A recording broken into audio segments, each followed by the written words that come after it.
هل انت عايز انك تحقق اهدافك وانك تحقق نجاحات كتير في حياتك؟ اكيد اجابتك هتكون اصل مفيش حد في العالم هيكون عايز انه يفشل. ساعات كده وانت بتحاول انك تحقق هدف من اهدافك بتلاقي ان الوقت بيعدي بسرعة، وكمان بتلاقي صعوبة في ادارة مهام. مش انت الوحيد اللي حاسس ان الوقت بيعدي بسرعة، لا، ده كلنا حاسين نفس الاحساس ده، لان في العصر السريع ده الانتاجية بتبقى حاجة مهمة وضرورية عشان تنجح في حياتك وتحقق اهدافك.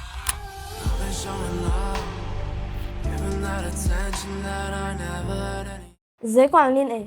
النهارده الفيديو بيتكلم عن ازاي نحقق الانتاجيه القصوى في حياتنا، بس قبل ما نبدا متنساش اللايك والشير والسبسكرايب. ويلا نبدا.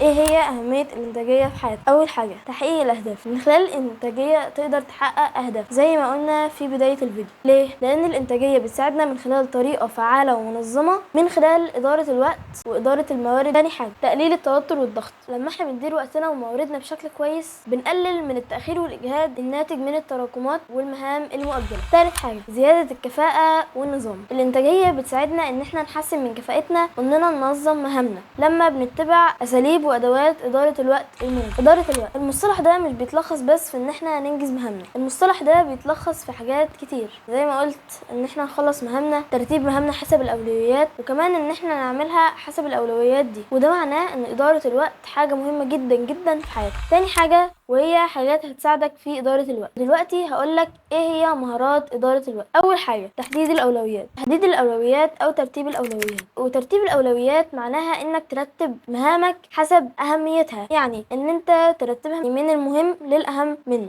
والجزئيه دي انا مش هتكلم عنها كتير لاني اتكلمت عنها في فيديو حراميه الوقت او اول فيديو بالتشات جي بي تي، وهسيبه لك هنا او هنا في الاي وتحت في الديسكريبشن بوكس، وما تنساش تتفرج عليه والمره اعمل لي لايك. تاني حاجه المحافظه على التنظيم. بص، الكركبه دي حاجه مش حلوه وكلنا متفقين على ده غير كده ان الكركبه دي اكبر مشتت بيضيع وقت ومش بيساعدنا ان احنا ندير وقتنا بالشكل اللي احنا عايزينه عشان نحقق اكبر قدر من الانتاجيه. تالت حاجه ما تعملش كذا مهمه في وقت واحد. في بعض الناس بتعتقد ان انت لما تيجي تعمل مثلا 3 حاجات في وقت واحد كده انت بتنجز مهامك، وده مفهوم غلط تماما تماما. ليه؟ لانك انت كده بتشتت عقلك، وان عقلك بياخد وقت كتير عقبال ما يعمل ريستارت ويركز تاني في حاجه واحده. الحفاظ على الراحه والهدوء. لما انت تستريح وتاخد بريك من 5 ل 10 دقايق ده بيساعدك ان انت تزيد من انتاجيتك. ليه؟ لان في بعض الاوقات بيكون من الكويس ان انت تاجل مهمه معينه عشان تاخد بريك، لكن وركز على الكلمه دي، مهمه ينفع ان هي تتاجل، يعني مهمه لكن غير عاجله. وكمان بعض التجارب بتقول انك لما تكتب في جدولك اليومي او قائمه مهامك الراحه بيكون عقلك عايز يخلص المهمه دي باسرع وقت ممكن عشان ياخد الراحه. وملحوظه، خد بريك لما انت تحس بجد انك تعبان، يعني مثلا كل 45 دقيقه كحد اقصى، لكن ما تاخدش بريك مثلا ربع ساعه او نص ساعه مقابل 5 دقايق مذاكره او اي حاجه.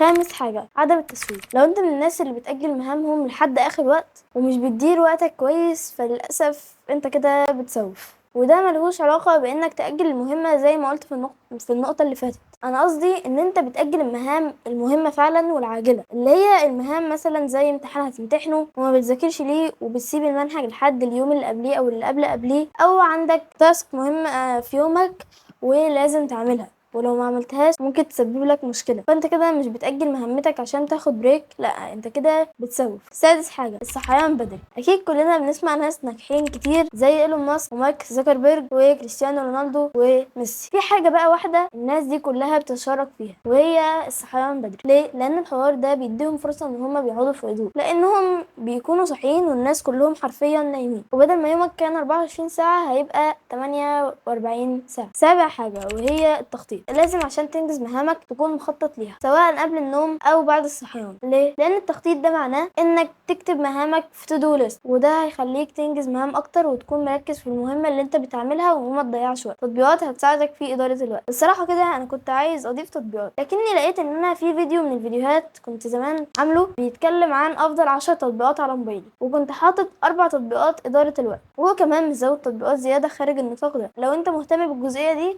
ادخل شوف الفيديو، هتلاقيه هنا او هنا في الاي وتحت في الديسكريبشن. ولو انت اتفرجت على الفيديو قول لي اسامي 4 تطبيقات لاداره الوقت.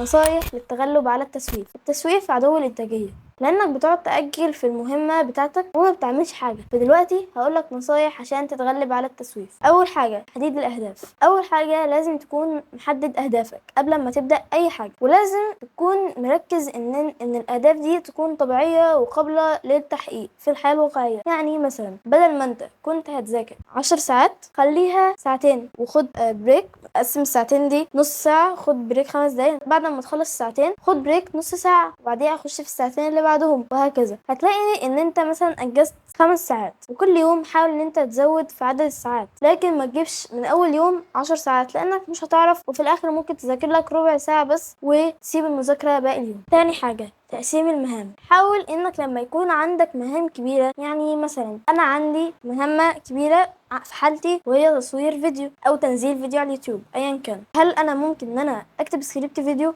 واصور فيديو واعمل له مونتاج واعمل الصورة مصغرة وانزلها على اليوتيوب؟ هل كل ده ممكن اعمله في يوم واحد؟ اكيد لا.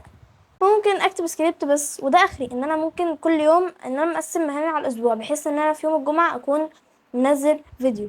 يعني حاول ان انت المهمة الكبيرة عندك تقسمها على مراحل، ما تاخدهاش في مرة واحدة. تالت حاجة اعمل قائمة مهام. حاول انك كل يوم قبل ما تنام او بعد ما تصحى زي ما قلت تكتب مهامك. تالت حاجة ابعد عنك كل المشتتات. ايه بقى المشتتات دي؟